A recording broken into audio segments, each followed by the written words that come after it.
But one of the things that we did is a diversity scan for employers, which is really simple. It's a test with 10 questions, I think, and it gives employees a first benchmark how diverse and inclusive they actually are in relation to other companies, and what they can focus on and where they can go for their next steps if they want to focus on these.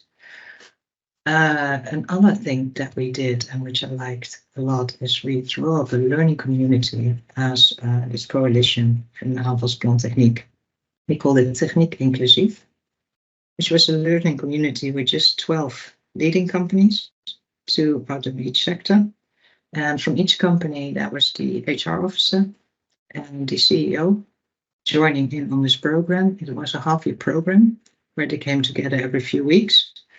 We addressed all issues related to women within their companies, starting from the basic needs, starting with unconscious bias.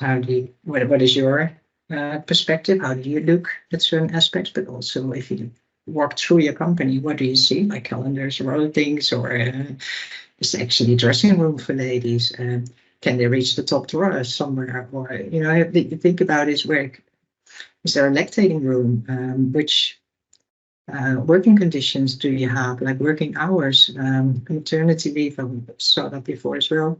But also, if you want to attract women, do you have all your basic needs in position? Like, what does your website reflect? What are the pictures you're using? What is the impression when I enter your company?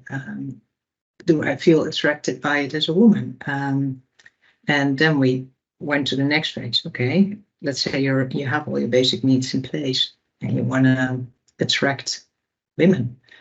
What do you need to focus on? What do your vacancy texts look like? What is the how do you call it?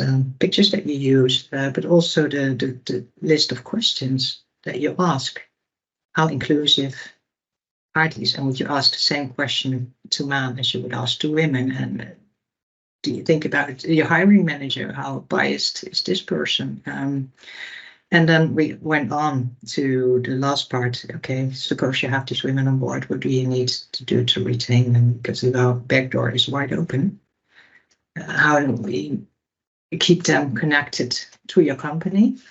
And this half-year program, we recently had something that I would call coming back day, something for these companies. And we discussed on what they have learned and what they still have in place after this half year within a company. And they came back with so many tips and tricks and learning by doing results, that this resulted in the next project, which we have now in place, which is simple checklists to attract and to retain women. There's 3 checklists, one on basic needs, one on recruitment, and one on retention. And just simple things that you can have a look through if you're a company. Okay, do I have this in place? Did I think about this before I start working with this target group? I'm actually really happy with this one because it's simple, basic, even for SME companies, easy to go through. It's practical text. Yeah, it works, I think.